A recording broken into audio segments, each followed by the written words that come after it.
Does the sizzling idle banner reignite a player's passion for Love and Deepspace? Let us chat about it in this very interesting, intriguing, and highly stimulating video. Welcome back, my fellow heartbeats and flowers of Linkon. I hope you are having a good time with this idle banner. And if not, that's okay. Hopefully, your diamond savings can get stacked and accumulate exponentially with time as it goes on. Now, I wanted to discuss two major things in this particular video. So this video will be broken down into two major parts. The first part will consist of a very intriguing Reddit post that I found. So as usual, all shoutouts and credits go to the amazing Redditors that post their thoughts and opinions for all of us to watch and read and engage with and all that fun stuff. And one specific comment under that Reddit post that stood out to me. And the second part of the video is going to contain some comments that I found about the global players' feedback on what they think about the idle banner, and one CN player's honest thoughts. Like that particular CN player is kind of voicing the opinions of what the vast majority of the CN players' feelings and headspace are on the current banner. So stay tuned for that later on in this video. And of course, as usual, I will give my comments either in between the video or towards the end of the video. So buckle up, strap in, grab your favorite glow sticks, and let us begin, shall we? So the first part of the post, and the title is A Gentle Reminder for Fellow Agents. Love the game, but love yourself and your wallet more. A gentle reminder for the Love and Deepspace community. It's honestly heartwarming to see a whole community formed around one game. As a long-time gacha player myself, I wanted to share a few thoughts about common themes I've seen in the Otome gaming space. On opinions and cringe culture. Whether you love every aspect of this game, only some parts, or find certain themes a bit cringy, that's completely your prerogative. Just make sure your opinion is truly yours. Don't let the internet decide for you. Historically, games made for women or with a majority of female audiences have been labeled as unserious, while those for men are seen as the quote-unquote real games. But notice this. Male gamers never apologize for liking unrealistic, overly sexualized characters. Gaming companies even sell them explicit merch or merchandise, and no one bats even an eye. That's so true. So if you love your characters, your merch, your ships, or your fan art, flaunt it proudly. You don't owe anyone shame for what brings you joy. It goes on to read, on loving a game and holding it accountable. Loving a game doesn't mean that you can't question it. In fact, real fans should.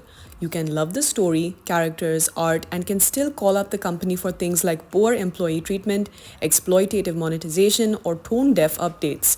You can critique aspects of gameplay that feel unbalanced or repetitive. Love doesn't mean blind loyalty. Critique doesn't mean hate. Being honest about what works and what doesn't helps the community grow and reminds developers that we care enough to expect better.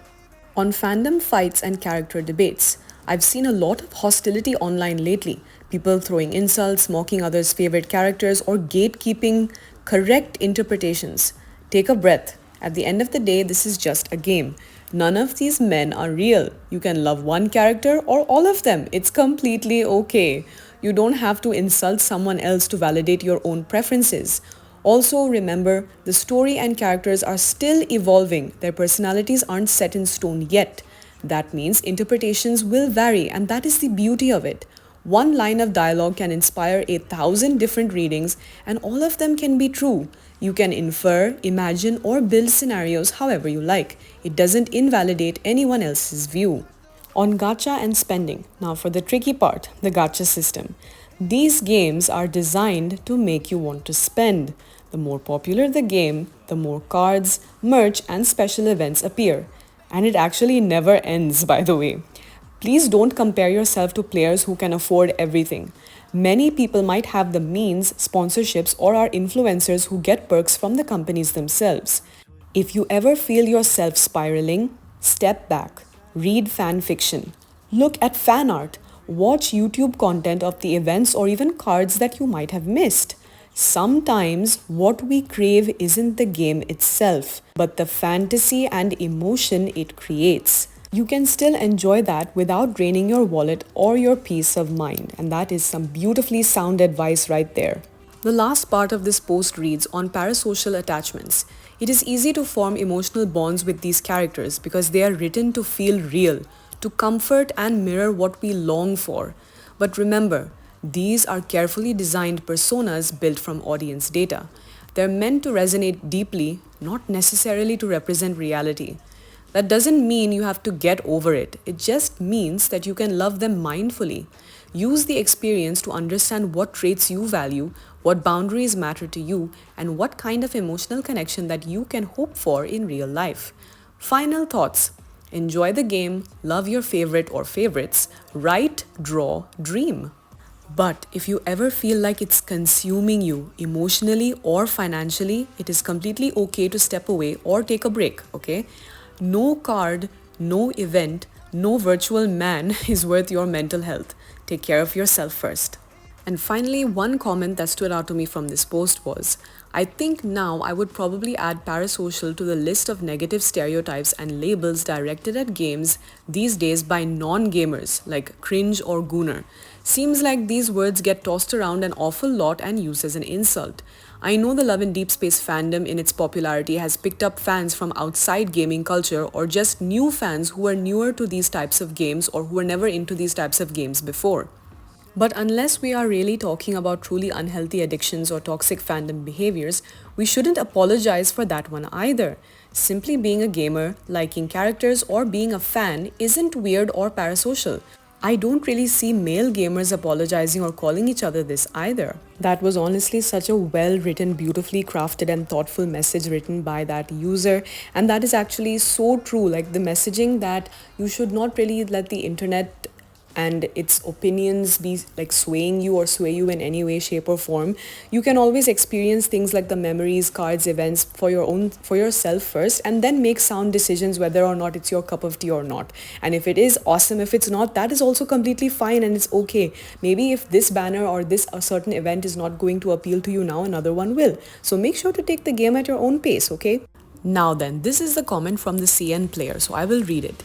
I'm from CN and I gotta spill a bit. This idol banner is the second most massively controversial one after tomorrow's Catch-22. Here's why. Character collapse. Every ally is doing K-pop, but even Raphael only looks like an idol, he actually is a classy opera guy. Character homogenization. All characters doing K-pop in similar settings, wearing similar outfits. They could have given each love interest a different dance style, a distinct aesthetic. This year, every banner's been doing this, and this time it's the straw that broke the camel's back.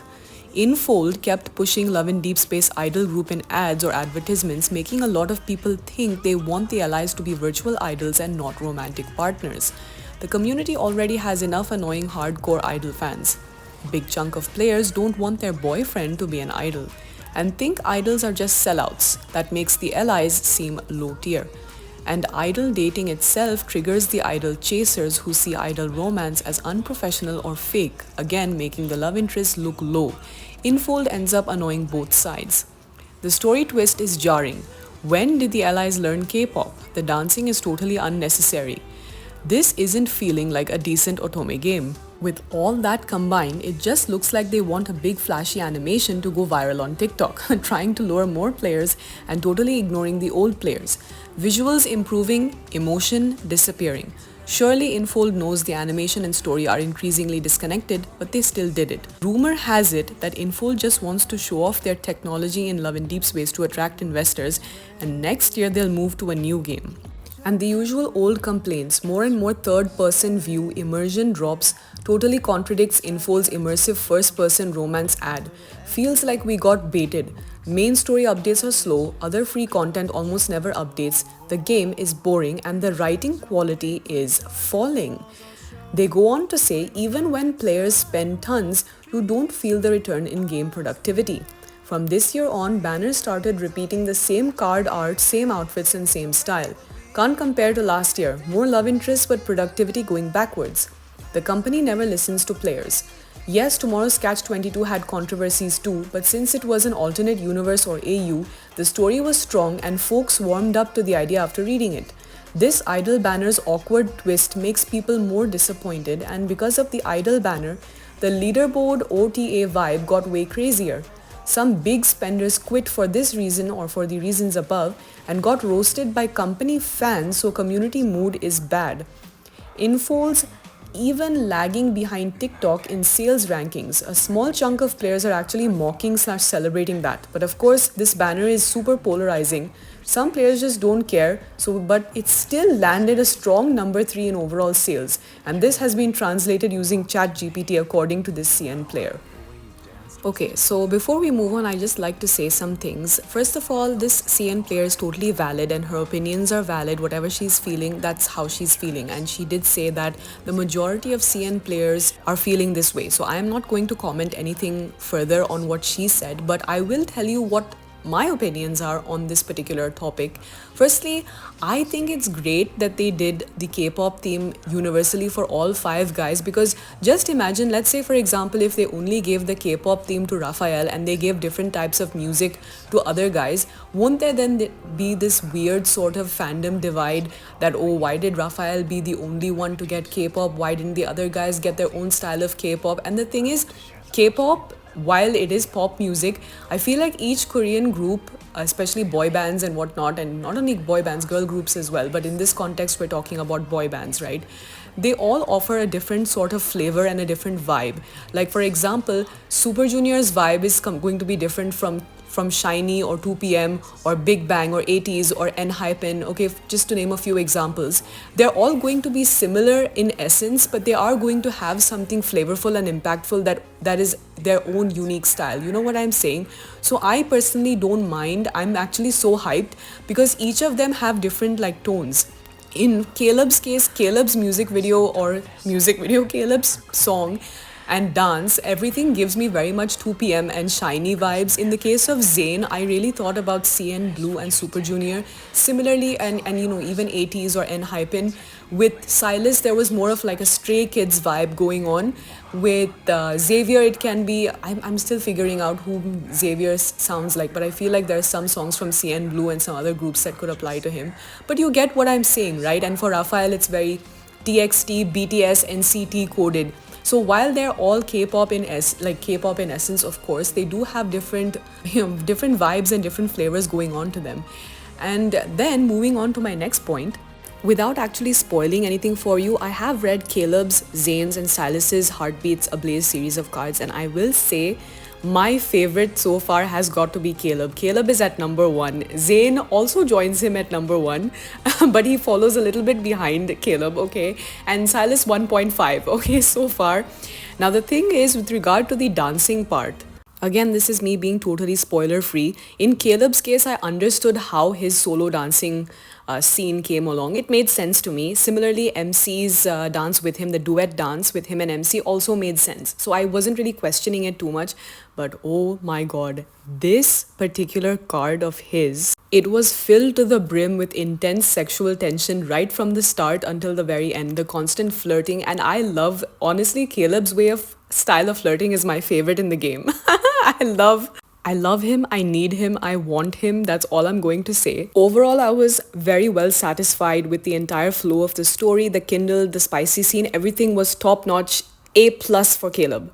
Okay, then moving on to my zaddy Zayn. Okay, Zayn's whispering and his subtleties of like he has a very smooth and suave way of flirting, and similarly like the tones of his music was very jazzy, very smooth, very sexy, just like him. Okay, very sweet, and he did not disappoint in that department as always. But the dancing part, his solo dancing made sense. The duet part with the dance sequence with MC, the choreography with MC part didn't really make sense to me. Like, how did she learn it, you know? The overall vibes were more on the romantic and cutesy side with hints of angst and some lore drops here and there. And his impeccable dry humor, of course. Now then, moving on to my darling Dragon Daddy Psy. Okay, Silas's card was quite wholesome, and it was kind of not lore heavy, but I would say, yeah, to an extent it was kind of lore heavy because it kind of hints at some details from the main story and could possibly hint at some clues to his upcoming third myth. So that was really nice. The card was filled with intensity based on the type of work that he does for a living, you know, and we got to see him open up to MC a lot more. So it was pretty romantic and very cute. The spicy Kindle scene was hot. I mean, Silas is sexy and hot as hell at all times, so he never disappoints when it comes to that. But there were some parts of the story that felt somewhat disjointed. His solo dance moves made sense. The duet with MC, again, I don't know how did MC master the choreography. That's the only part that's confusing me here. I'm so eagerly looking forward to reading Xavi and Raf's card because I heard it's lore heavy and it's very intense and super romantic, cutesy, all that fun stuff. I can't wait. Now, before I can read this next comment that really stood out to me quite a lot, I have seen some discussion online where some of the players say that it feels as though, according to them, that every single multi-banner or every new card that a kiss is supposedly forced. Now, in my opinion, I don't think so that this is forced at all, because with the natural progression of a relationship, as you get closer and closer to your partner, isn't it natural to just want to kiss them, hug them, initiate any sort of physical intimacy or activity? That's a natural progression of a relationship, right? It's not always going to be cutesy and fluffy and you're going to pretend like you don't know, and you're not going to deny each other's feelings for that long. You know what I'm saying? So it's kind of crazy to me that people would assume that it's being forced. I don't think that this is not to dismiss anyone. This is just me genuinely being curious as to why some people feel like the kisses are being forced.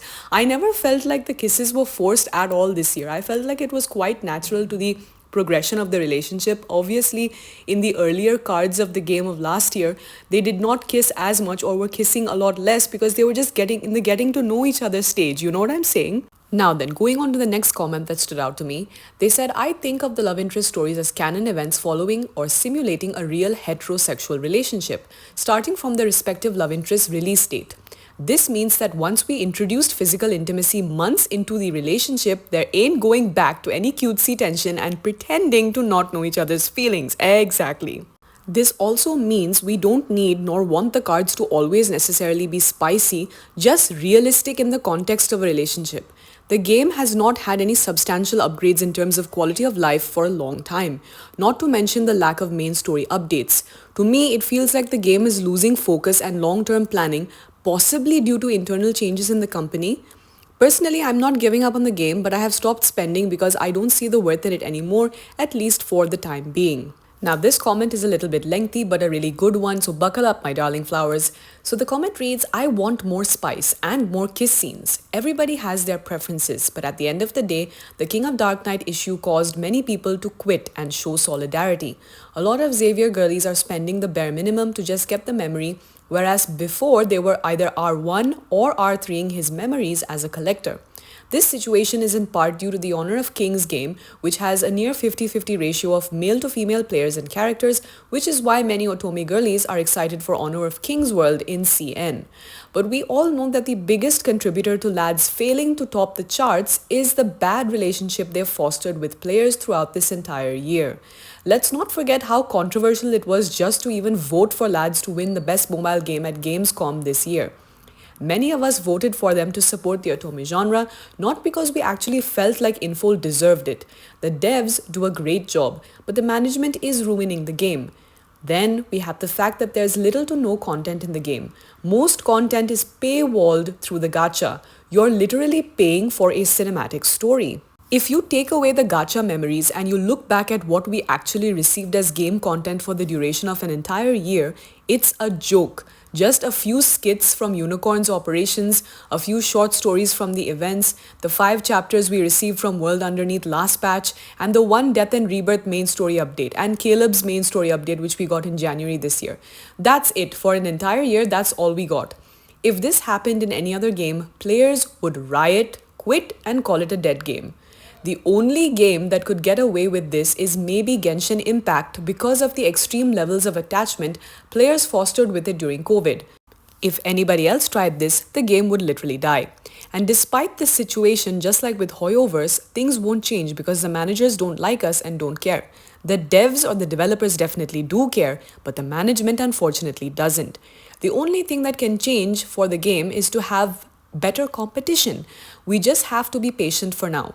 All that aside though, I am enjoying the current patch. It's the best we've had in such a long time, but there's still no main story update. I agree, that is very aggravating.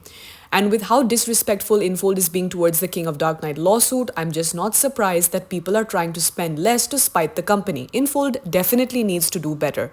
Not only that, also I agree with everything that this commenter said, and I also want to point out the lighting issues for our dark-skinned darling beauty queens. Like, that is still not even addressed. Like, the on-stage The scene, the dancing sequence on stage is okay, but then when it comes to the actual spicy backstage Kindle scenes, the lighting is terrible. It's so disheartening and depressing at this point. Now for some final closing thoughts that I have. Do I wish that this idol banner could have been a proper alternate universe like Tomorrow's Catch 22? Yes, I would have loved that. The stories could have also been would have probably been slightly longer, and if it was an actual alternate universe setting where they were real K-pop idols or like idol pop stars, and we were like their manager or their partner in training or something like that, I don't know, so that would have been much better, and I think more people would have been forgiving of it. Personally, I don't mind, but I feel like that would have worked a lot better, right?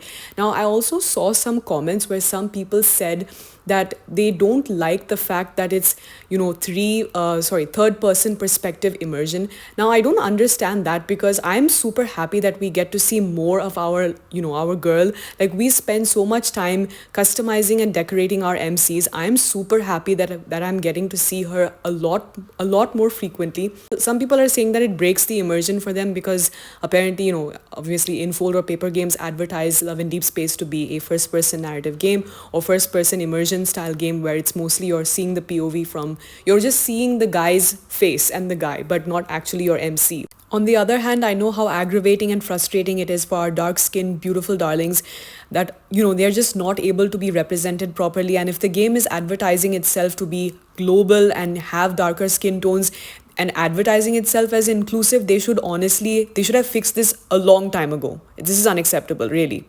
The lack of main story updates is also honestly very frustrating as well. I mean, Xavier and Raphael are due for their main story branch, followed by, Caleb and Caleb after that, soon after. So it's really frustrating that they won't really give us any clues or any sort of hints as to when they plan to drop that. Similarly, like outside that, as the other commenter said, outside of the events and the gacha, what else is truly there? Yes, we had some new quality of life updates here and there throughout the year, but is that really enough? Now, I know I have a feeling that somebody in the comments might say that this is a gacha game, it's meant to be played for a little bit of time every day. Yes, I'm aware of that. I've been playing gacha games for over 11 years. I'm aware of how they work and how they function, right? But the thing is, outside of all of the events and the gacha that go on, there is nothing else to do in the meantime. Like, at least if we had some side quests or some date related missions in the game that reset every week, that would be so much fun. Hell, they haven't even updated the mini games to include the past mini games yet. And coming back to the lighting issue for our dark skinned MCs, even IGN reached out for a formal statement, like asking for a formal statement to Infold, like what is the reason why this hasn't been fixed yet. And they responded with the most generic black and white corporate answer imaginable. And they didn't even say that, yes, we are aware of this issue and are actively fixing it. No, they didn't even say that. They literally just said some generic shit like, oh, we are committed to improving our player experience or something like that, along those lines. The game is literally approaching its second year anniversary in January 2026, and the fact that this lighting issue still persists, it really leaves a very bad, very bad and sour taste on my mouth, on my tongue, and I really don't know when are they planning to fix this. I really hope it is sooner rather than later. And of course, the King of Dark Knight lawsuit, which is still ongoing. Justice for my Xavier girlies out there. I really hope that you win the lawsuit sooner rather than later. And I really hope that everyone is issued respectful compensation for that as well. But let me know your thoughts. What do you think about this update? I know there will be a lot of players who might have given the game a break or have left the game, and maybe their love or passion for the game might have been rekindled. If they love like the musical genre, or if they love K-pop, they might have been pulled back into the game because of this. So essentially, my darling flowers, I'm actually asking if you have been successfully swayed and seduced by these gorgeous K-pop idols on stage and their spicy backstage Kindle scenes.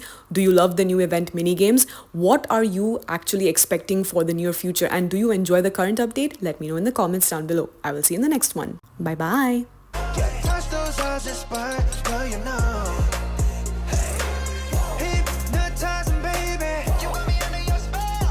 Gentle and calm, that's what they say, yeah. Inside, try to tame a storm, but every look